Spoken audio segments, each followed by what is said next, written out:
Unacademy. Let's crack it.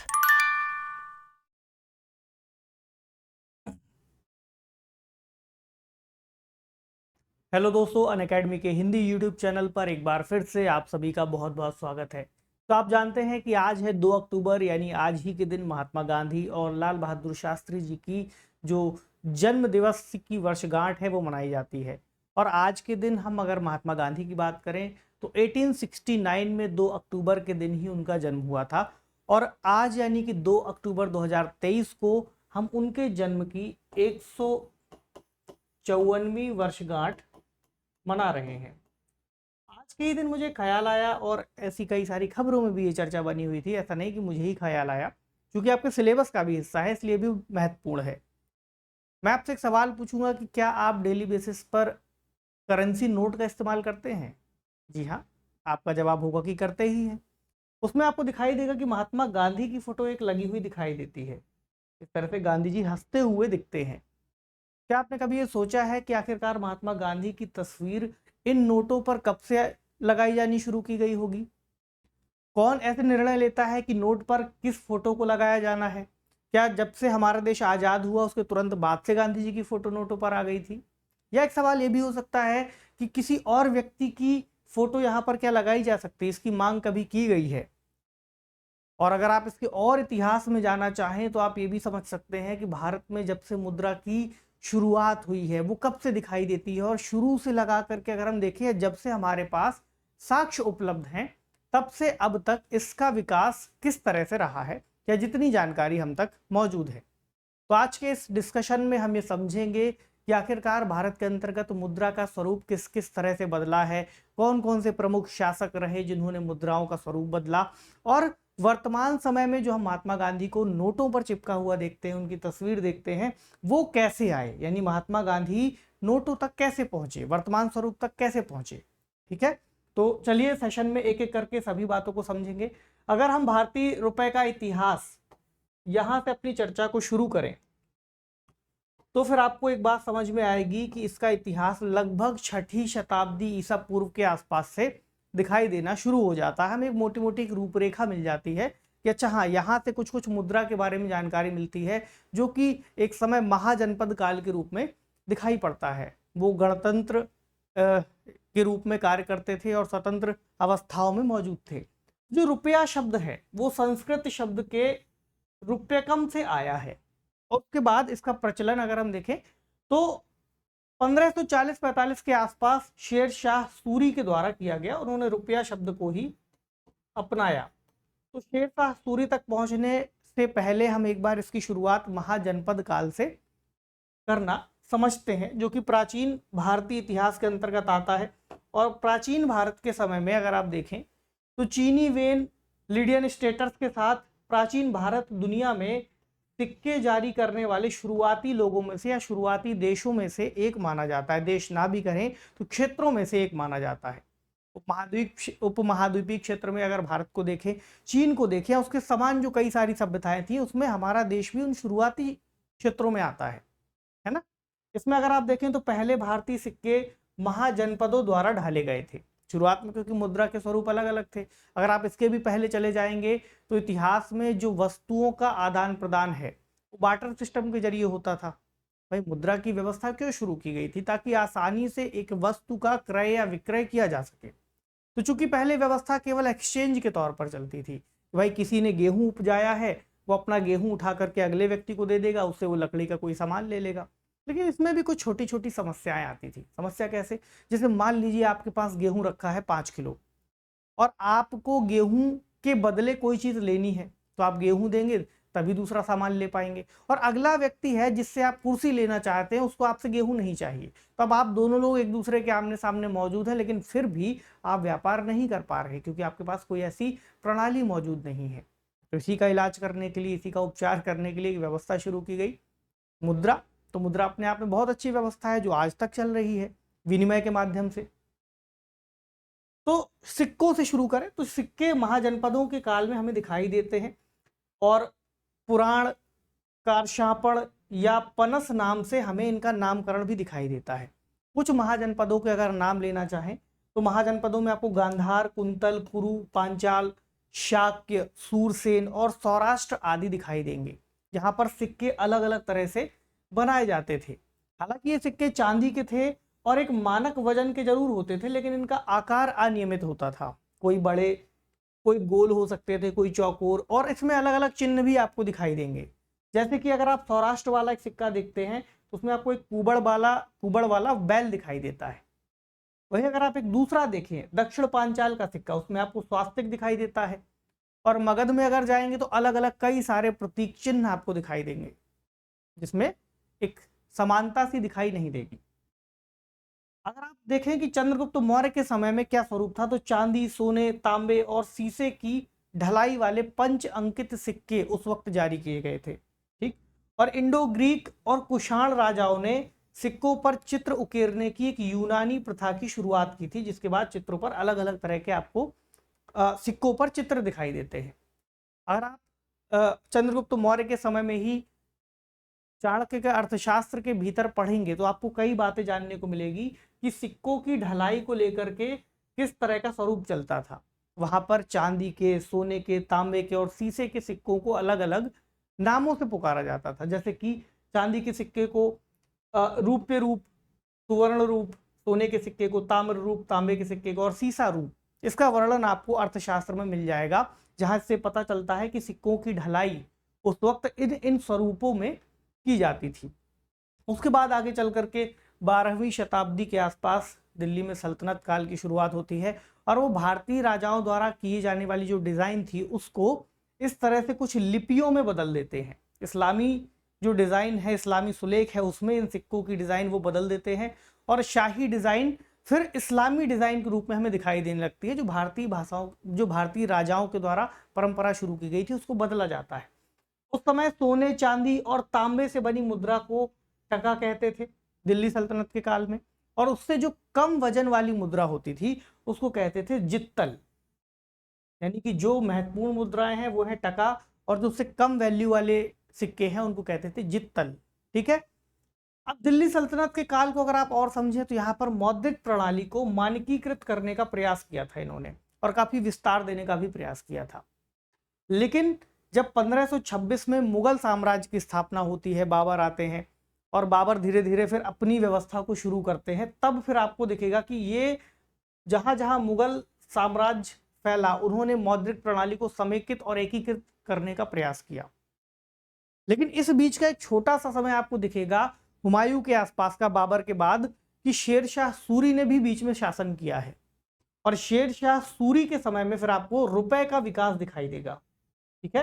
तो सूरी ने 178 ग्राम का चांदी का एक सिक्का चलाया था, ठीक है, जिसको पहली बार रुपया कहा गया था।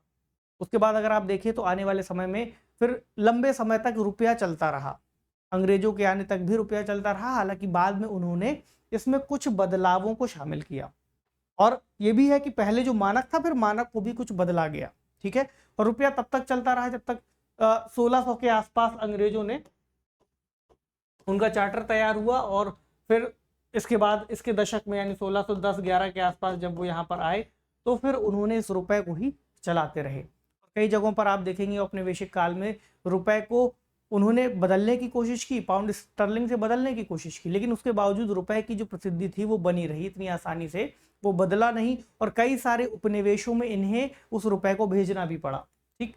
तो 18वीं शताब्दी में अगर आप देखें, जब अंग्रेजों की शुरुआत होती है ब्रिटिश काल में, तो बंगाल के अंतर्गत 2 बैंकों को स्थापित करते हैं। कौन कौन से? Bank of Hindustan bank, bank of Hindustan general bank, और दूसरा बंगाल बैंक। और इन बैंकों की खास बात ये थी कि कागजी मुद्रा जारी करने वाले ये भारत के पहले बैंक थे ब्रिटिश एरा के दौरान। ठीक है। 1857 का फिर होता है विद्रोह। 18वीं अगर हम शताब्दी में देखें तो रुपए और औपनिवेशिक भारत की आधिकारिक मुद्रा, यानी कि रुपए को औपनिवेशिक भारत की आधिकारिक मुद्रा बना दिया जाता है।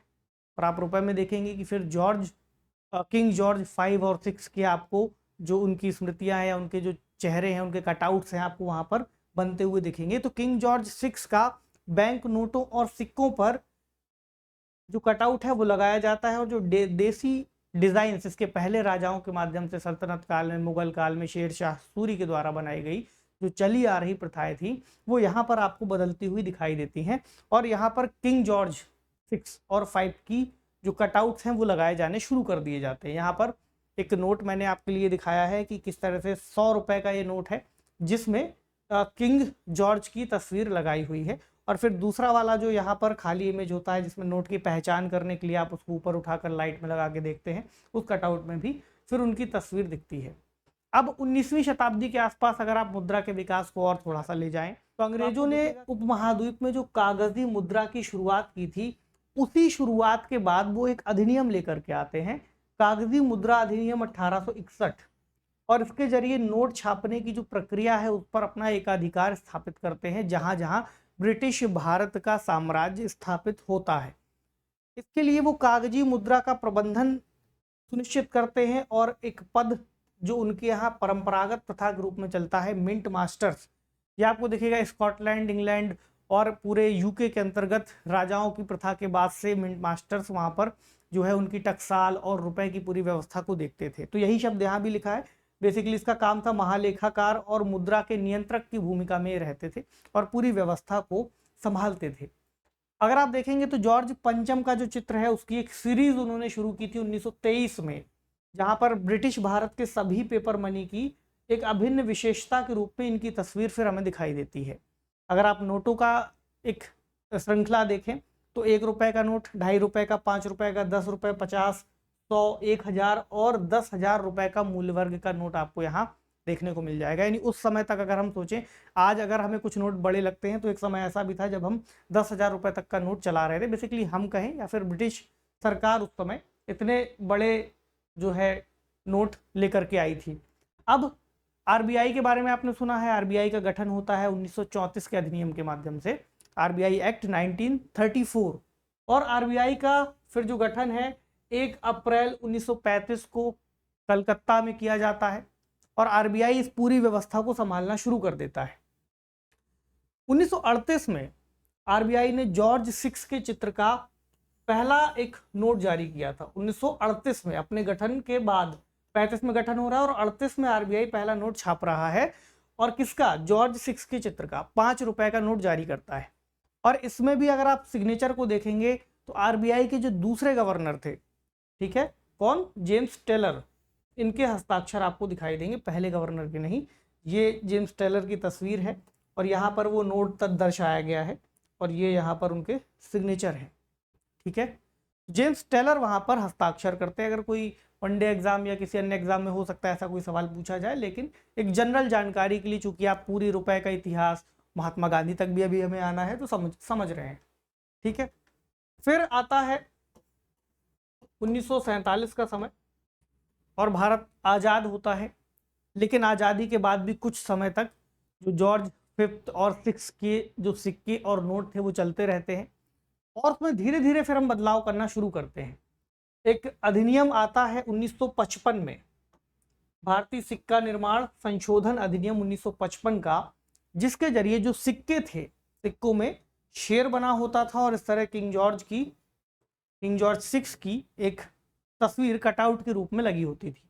इसको फिर हमने बदला कुछ इस तरह से, 1 रुपए के सिक्के में जिसमें गेहूं की बालियां लगी थी, कुछ इस तरह से सिक्कों में जहां पर अशोक की लाट का जो एक सारनाथ वाला स्तंभ है, शेर वाला, वो लगाया। हमने इसको चेंज कर दिया। लेकिन यहाँ तक आने के बाद भी हमने कुछ और चेंजेस भी किए, यानी कि ये जो चेंज था ये 1 अप्रैल 1957 से ये अधिनियम लागू होता है। और जो दशमलव श्रृंखला की हमने यहाँ पर शुरुआत की थी, यानी पहले जैसे 1 रुपए का विभाजन 16 आने, ठीक है, 64 पैसे के रूप में किया जाता था, अब दशमलव श्रृंखला की शुरुआत की। इसका मतलब हुआ कि 1 पैसा और 100 पैसा बराबर 1 रुपया, इसलिए आपको दिखेगा एक नया पैसा लिखा है, इसमें ये भी लिखा था कि रुपए का 100वां भाग, है ना, क्योंकि शुरू में 16 आने होता था या 64 पैसे के आसपास होता था। फिर उसको एक समरूपता देने के लिए कि भाई 1 पैसा 2 पैसा लगा करके जब 100 पैसा होगा फिर 1 रुपए बनेगा, ठीक है। उसी तरह 100 रुपए फिर और आगे, तो दशमलव प्रणाली फिर यहाँ से हमें भारत की मुद्रा व्यवस्था में दिखाई देती है। लेकिन उसके बाद भी अगर आप देखेंगे तो महात्मा गांधी की तस्वीर शुरुआत से नहीं दिखाई देती। हालांकि इस पर विचार विमर्श किया गया था और महात्मा गांधी चूंकि राष्ट्रपिता के रूप में जाने जाते हैं, ऐसे में उनकी छवि से बेहतर और कोई छवि क्या हो सकती है, ऐसा भी सोचा गया। लेकिन शुरुआत में इस प्रस्ताव को खारिज कर दिया गया और यहाँ पर अशोक का जो सारनाथ वाला स्तंभ है, शेर वाला, उसको लगाया गया। ठीक है, तो वो कटआउट आपको शुरुआती कई सारे नोटों में दिखेंगे, 2 रुपए के नोट में, 5 रुपए के नोट में या अन्य नोटों में भी दिखाई देंगे। ठीक है, इसके बाद आपको ये भी दिखेगा कि समय समय पर जब किंग जॉर्ज वाली जो फोटो थी वो हटा दी गई, हमने सारनाथ वाली ले ली, लेकिन महात्मा गांधी की तस्वीर अभी नहीं आई है नोटों पर। वो आपको यहाँ पर दिखाई देगी, मतलब अन्य 50 का नोट और 20 का नोट भी देखेंगे तो इस तरह से दिखेगा। महात्मा गांधी की जो तस्वीर है इसकी जगह पर कुछ समय के बाद दिखाई देती है। ये हमें दिखाई देती है 1969 में, जब महात्मा गांधी की जन्म शताब्दी हम कहें या जन्म जयंती के 100 वर्ष पूरे हुए। तब 100 वर्ष पूरे होने के उपलक्ष्य में एक 100 रुपए का नोट जारी करती है और इसमें आरबीआई गवर्नर एल.के. झा के हस्ताक्षर होते हैं। अब देखिए इसकी एक व्यवस्था को समझ लीजिए कि जो नोट है वो कैसे जारी होता है या उसका जो डिज़ाइन है वो कैसे आता है। क्या किसी का भी डिज़ाइन आ जाएगा? ऐसा नहीं है। आरबीआई का है मुद्रा प्रबंधन विभाग। ठीक है, कौन सा विभाग? मुद्रा प्रबंधन विभाग। ये क्या करता है? रुपए के नोटों को डिज़ाइन करने के लिए इसको जिम्मेदारी सौंपी गई है। इसमें जो केंद्रीय बैंक की समिति है वो मिलकर के एक अप्रूवल देती है और आगे चलकर केंद्र सरकार फिर उसको मंजूरी देती है डिज़ाइन को। यानी पहले यहाँ से अप्रूवल आना जरूरी है केंद्रीय बैंक की तरफ से और फिर केंद्र सरकार के पास प्रस्ताव जाएगा, फिर वो उसको मंजूरी देंगे। तो आरबीआई अधिनियम 1934 की धारा 25 बैंक नोटों के डिज़ाइन, उसके स्वरूप और उसके कंटेंट को लेकर के बात करती है कि इसके तहत फिर जो चीज़ें हैं उनको लाया जाएगा, फाइनल किया जाएगा और अंतिम अप्रूवल केंद्र सरकार की तरफ से लिया जाएगा। तो महात्मा गांधी की तस्वीर आपको फिर 1969 में दिखनी शुरू होती है, लेकिन ये ऐसा नहीं था कि हमेशा बनी रही। इसको समय समय पर बदला गया है या समय समय पर हम कहें लाया गया है। अब आप 1987 के आसपास देखिए, फिर एक और नोट जारी होता है जो 500 रुपए का था, उसमें महात्मा गांधी की आपको तस्वीर दिखाई देती है। उसके बाद हमने कुछ और जो अलग अलग तरह के नोट हैं उनको छापा, जैसे कि आपको कुछ नोटों में दिखाई देगा हमने 1970 के आसपास जो हमारी हरित क्रांति है उसको महत्व देते हुए कुछ अलग नोट छापे। उसमें ट्रैक्टर से हल जोतता हुआ आपको एक किसान दिखाई देगा 5 रुपए के नोट में। आपको आर्यभट्ट जाता हुआ दिखाई देगा 2 रुपए के नोट में जो हमने लॉन्च किया था। इसके अलावा आपको शिपिंग और भारत में जो मशीनीकरण हुआ वो दिखाई देगा आपको 1 रुपए के नोट में। ठीक है, इसी तरह आपको 10 रुपए के नोट में एक मोर का चित्र दिखाई देता है। ठीक है, आपको उसके अलावा जो सूर्य मंदिर है या हम कहें कि जो ये वाला पहिया है ये दिखाई देता है रथ का। ठीक है, तो कई तरह से अलग अलग चीज़ें आपको दिखाई देती है, आपको संसद दिखाई देती है। लेकिन फिर महात्मा गांधी की तस्वीर आज के समय अगर आप देखेंगे तो आपको सभी करेंसी में दिख जाएगी। ये कैसे आई? देखिए 1990 के बाद से चीज़ें कुछ बदलनी शुरू हुई और फिर ये निर्णय लिया गया 1995 के आसपास कि महात्मा गांधी की तस्वीर को हम इसमें शामिल करेंगे और आरबीआई फिर उसके बाद लगभग 500 रुपए के नोट में और अन्य बाकी नोटों में भी महात्मा गांधी की तस्वीर को लेकर के आई, जिसमें आपको ये तस्वीर कुछ इस तरह से दिखाई देती है। उनकी एक हंसती हुई तस्वीर है, ये एक रियल तस्वीर से लिया गया एक कटआउट है जिसमें वो किसी विदेशी या हम कहें किसी ब्रिटिशर व्यक्ति के साथ खड़े हुए होते हैं। लेकिन ये तस्वीर इसलिए ली है क्योंकि देखने में काफ़ी बेहतर है और अब तक मौजूद सभी तस्वीरों में सबसे बेहतर हमें समझ में आती है। अब इस नोट में आरबीआई ने कई अन्य सुरक्षा फीचर भी इंट्रोड्यूस किए थे, जैसे कि आपको ये पट्टी दिखाई देती है, नोट चमकता हुआ था। यहाँ पर आपको एक पट्टी दिखाई देती है ताकि आप इसको छू करके महसूस कर सके। यहाँ पर कुछ हिडन फीचर्स दिए गए थे, ठीक है, जिसको आप उठा करके लाइट में देख सकते हैं। इसको कहते हैं इंटेग्लियो प्रिंटिंग। ठीक है, क्योंकि कई सारी जो डिजिटल प्रिंटिंग है वो शुरू हो गई थी, जेरोक्स मशीन्स शुरू हो गई थी, कलर प्रिंटिंग शुरू हो गई थी, तो ये फीचर्स लाना भी फिर ज़रूरी था। ठीक है, तो आरबीआई ने इन फीचर्स को शुरू किया। जैसे इसमें लेटेंट इमेजेस शामिल की गई थी, इसमें कुछ कोड होते थे, माइक्रो लेटरिंग की गई थी जो आपको कुछ खास तरह की लाइट लगा करके ही दिखाई देती थी। और फिर आपको गांधी जी इसके बाद दिखने शुरू हो जाएंगे, जैसे आपको 5 के नोट में, 10 रुपए के नोट में। और ये सभी पुराने वाले नोट हैं जो आज भी चलते हैं। कुछ नोट इनमें से नहीं चलते, जैसे 500 रुपए का बदल दिया था, 1000 रुपए का नोट बदल दिया था, उसकी जगह 2000 रुपए का नोट आ गया था। तो ये हैं वो कुछ नए नोट जिनमें आपको दिखाई देगा। तो 2016 के बाद से जो नए नोट आए हैं उनमें भी आपको फिर पूरी गांधी जी की सीरीज दिखाई देनी शुरू हो जाती है। अब इस पर एक बहस और हुई कि क्या हमें गांधी जी के स्थान पर कुछ अन्य लोगों को रखना चाहिए। तो इस पर भी कई सारे सुझाव आए हैं, जैसे कि अगर आप पिछले साल देखेंगे 2022 के आसपास, तो दिल्ली के मुख्यमंत्री अरविंद केजरीवाल जी ने कहा था कि हमें इन नोटों में गणेश जी और लक्ष्मी जी की जो फोटो है वो लगानी चाहिए। इसके अलावा कुछ लोगों का सुझाव ये भी रहा है, 2014 के आसपास एक सुझाव ये आया था कि हमें यहाँ पर रविन्द्रनाथ टैगोर या फिर अब्दुल कलाम आज़ाद जी की फ़ोटो लगानी चाहिए। हालांकि इस पर फिर वित्त मंत्री अरुण जेटली जो उस समय रहे हैं तत्कालीन, उन्होंने संसद में इस बारे में जानकारी दी थी कि आरबीआई इसके पक्ष में नहीं है कि हम ऐसी कोई तस्वीर लगाएं, और उनका मानना ये है कि महात्मा गांधी से बेहतर देश की जो समरसता है और देश का जो एक अस्तित्व है उसको और कोई छवि व्याख्यायित नहीं कर सकती। ऐसे में हमें उनकी ही छवि रखनी चाहिए। और ऐसा भी हो सकता है कि अगर हम किसी और छवि का इस्तेमाल करें या किसी और नेता, जैसे कि कई बार लोग कहते हैं सुभाष चंद्र बोस जी की फोटो या किसी अन्य की तस्वीर लगानी चाहिए, तो वो हो सकता है विवादास्पद हो या उस पर किसी अन्य तरह का विवाद खड़ा हो। अगर आप तत्कालीन गवर्नर रघुराम राजन जी को भी सुनेंगे तो उन्होंने भी ये कहा था कि महात्मा गांधी की तस्वीर ही सबसे बेहतर और सबसे उपयुक्त है। तो ये मेरे ख्याल से आज अगर हम उनकी जयंती मना रहे हैं तो ये अपने आप में पूरे देश में मान्य एक तस्वीर है जिस पर लगभग सभी की सहमति है। और आप भी, मेरे ख्याल से आपने भी इसको बहुत ज़्यादा नहीं सोचा होगा कभी इस तरह से, लेकिन महात्मा गांधी देश के राष्ट्रपिता है और उनका योगदान बाकी सभी से कहीं ज़्यादा माना जाता है। सभी का योगदान बराबर, ऐसा नहीं कि किसी का योगदान कम है, लेकिन राष्ट्रपिता के रूप में या एक महात्मा गांधी का स्वतंत्रता आंदोलन के समय अगर हम देखें तो बहुत ज़्यादा योगदान हमें सबसे ज़्यादा दिखाई देता है, और एक राष्ट्र के नेता के रूप में उनका उभार दिखाई देता है। अगर आप इतिहास को पढ़ेंगे तो आपको हर जगह पर ये बात कहीं बेहतर समझ में आएगी। ठीक है, तो इसी के साथ जो प्रमुख बातें थी आज इस नोट में हमें जो गांधी जी दिखाई देते हैं उसकी हमने समझी। तो अगर आपका कोई सुझाव हो कि किसकी तस्वीर इसमें लगानी चाहिए तो आप वो कमेंट सेक्शन में लिख सकते हैं। अगर इससे जुड़ा कोई सवाल आए या ऐसे ही जानकारी के लिए जानकारी आपके पास होनी आवश्यक थी तो मैंने आपको दे दी। तो अगर आप इस चैनल पर नए हैं तो इसको लाइक, शेयर और सब्सक्राइब कर लीजिए। ऐसी ही रोचक जानकारियां जानने के लिए आपसे मिलेंगे अगले सेशन में कुछ अन्य महत्वपूर्ण खबरों के साथ। पढ़ते रहिए, अपना खूब सारा ख्याल रखिए। शुक्रिया।